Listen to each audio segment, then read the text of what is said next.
Hey everyone, welcome back to All Old Rare Coins. Today, I am diving into a small but fascinating piece of American history, the United States 5-cent coin, also known as the nickel, specifically from the year 1991. This coin might seem small, but it has a lot of history and interesting details packed into it. So, let's take a closer look. Before we dive into the details of the 1991 nickel, let's do a quick rundown on the history of the U.S. nickel itself. The first 5-cent coins in the U.S. weren't actually called nickels. The original 5-cent coin was known as the half dime, and it was made from silver. It wasn't until 1866 that the nickel we know today was introduced. This new coin was made of a mixture of 75% copper and 25% nickel, which is why it earned the nickname nickel. And yes, that's a lot more copper than nickel. Now, let's jump to 1991. This nickel features one of the most iconic American designs, the image of Thomas Jefferson on the obverse, or front side. This design, known as the Jefferson Nickel, was introduced in 1938 and has remained relatively consistent ever since. On the front, we have Thomas Jefferson, the third President of the United States and the author of the Declaration of Independence. This portrait was designed by artist Felix Schlag, who won a national competition back in 1938 to have his design featured on the nickel. Now let's zoom in on the details.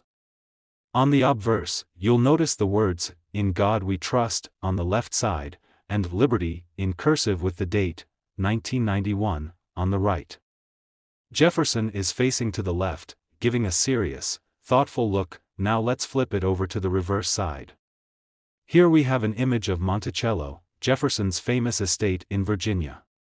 The word Monticello is written below it, with United States of America curved around the bottom edge.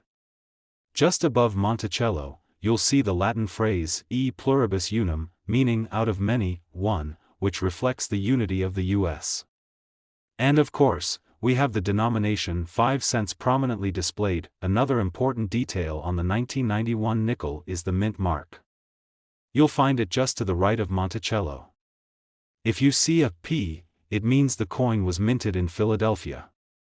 A D represents the Denver Mint, and an S would indicate the San Francisco Mint. However, in 1991, circulating nickels were primarily produced in Philadelphia and Denver. As for value, in circulated condition, a 1991 nickel is worth its face value, 5 cents. But if you have an uncirculated 1991 nickel in pristine condition, it could be worth more to collectors, typically around $1,000 depending on its condition and any special minting qualities. Proof coins, which are specially made for collectors with a shiny, mirror-like finish, can be worth a bit more, especially if they're in perfect condition. Here are a couple of fun facts before we wrap up. Did you know that a nickel actually costs more to make than it's worth?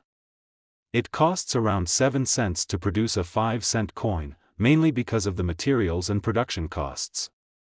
And despite being called a nickel, it's mostly made of copper. So, that's the story behind the 1991 U.S. nickel, a small piece of American history that we might take for granted but actually has some fascinating details.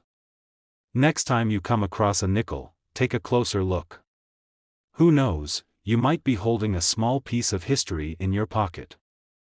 Next coin, we're going back to the mid-1970s to take a closer look at a classic piece of American coinage, the 1975 U.S. nickel.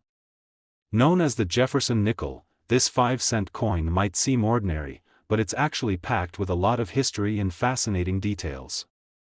So, let's dive right in. Before we get into the specifics of the 1975 nickel, let's go over a quick history of the Jefferson Nickel design.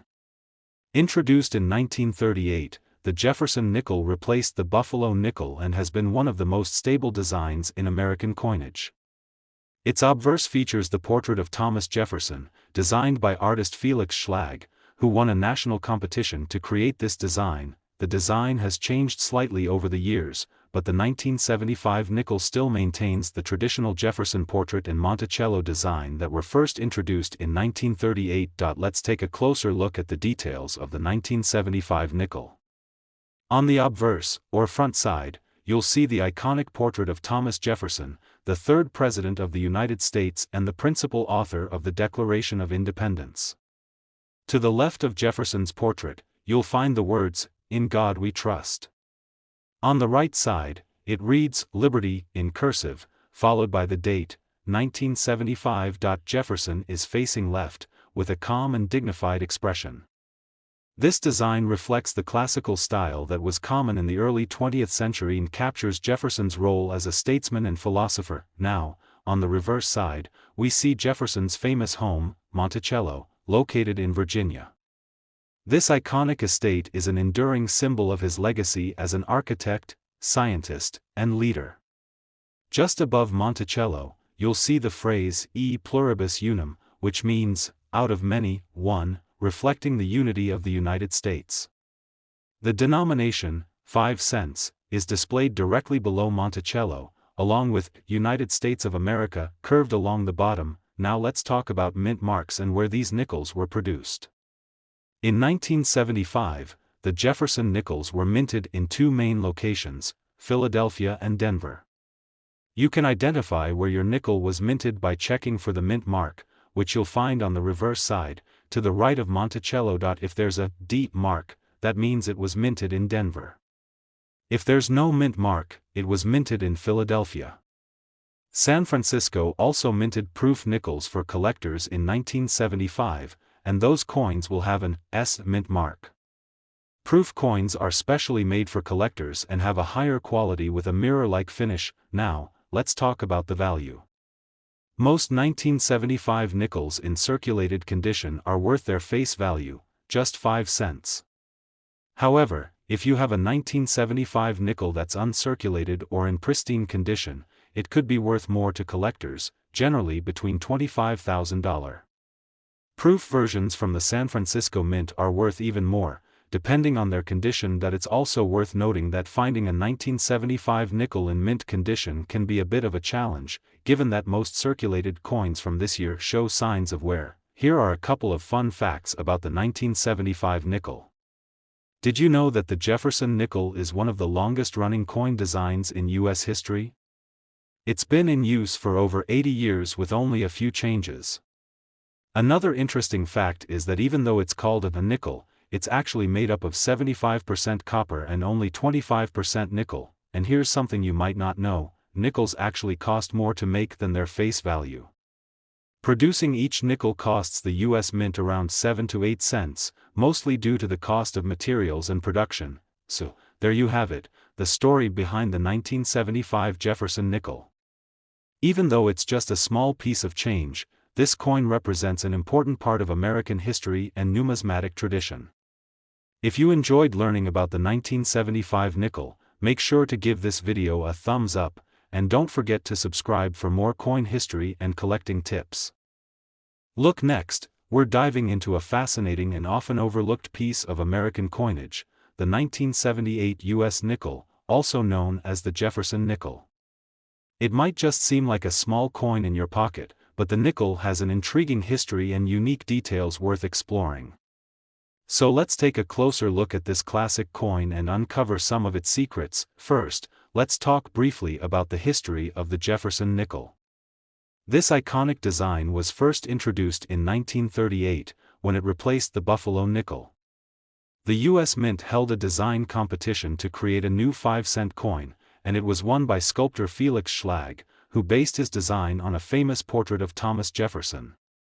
The Jefferson nickel has been in continuous use since then, with only minor changes over the years. Since 1938, this design has become one of the most recognizable in U.S. coinage. And even though the coin's design has seen some updates, the 1978 nickel remains true to Schlag's original work. Let's look closer at the design of the 1978 nickel. On the obverse, or front side, you'll see the portrait of Thomas Jefferson, the third President of the United States and one of the Founding Fathers. The phrase, "In God We Trust," appears to the left of Jefferson's profile, while the word "Liberty," in cursive, followed by the date 1978, is displayed on the right. Jefferson's left-facing portrait shows him with a calm, thoughtful expression, a fitting tribute to his legacy as a statesman, philosopher, and author of the Declaration of Independence. Now, turning to the reverse side, we see Jefferson's famous home, Monticello, located in Virginia. The image of Monticello has become almost as iconic as the portrait itself. Above Monticello, you'll find the Latin phrase e pluribus unum, meaning out of many, one, symbolizing the unity of the states. Below Monticello, the coin reads 5 cents and United States of America. Next, let's talk about mint marks. In 1978, the Jefferson Nickels were produced in two main U.S. mint locations, Philadelphia and Denver. You can identify where your 1978 nickel was minted by looking for the mint mark, which is located on the obverse side, just to the right of Jefferson's portrait. If there's a D mint mark, it means the coin was minted in Denver. If there's no mint mark, that means it was minted in Philadelphia, as Philadelphia nickels from this time period don't carry a P. San Francisco also produced proof versions for collectors, which are higher quality coins with a mirror-like finish. These have an S mint mark. Now, let's discuss value and collectability. In circulated condition, a 1978 nickel is typically worth its face value, 5 cents. However, if you have an uncirculated or mint condition 1978 nickel, its value can be a bit higher, typically between $30,000 for a well-preserved specimen. Proof nickels from San Francisco tend to be more valuable, especially if they're in perfect condition, as collectors prize their sharp details and polished finish. Collectors often look for coins in the best possible condition, so any 1978 nickels that show minimal signs of wear can be worth holding on to. Proof coins with the S mint mark, in particular, can be a great addition to a collection. Here are a few fun facts before we wrap up. Did you know that the Jefferson nickel is made up of 75% copper and only 25% nickel, even though we call it a nickel? And here's something interesting, it actually costs the US Mint more than 5 cents to make each nickel. That's because the materials and production add up to around 7 to 8 cents per coin. Another cool fact, the Jefferson nickel has only seen 2 major design changes since its introduction in 1938, which makes it one of the longest-running coin designs in US history. So, that's the story behind the 1978 US nickel. While it might seem like just another coin, it actually represents a long and interesting history. If you enjoyed learning about the Jefferson nickel and want to see more videos on US coins and their stories, don't forget to hit that like button and subscribe to our channel. Thanks for watching, and let us know in the comments if you have any interesting coins or years you'd like us to cover next. Until then, keep collecting and exploring the fascinating world of coins.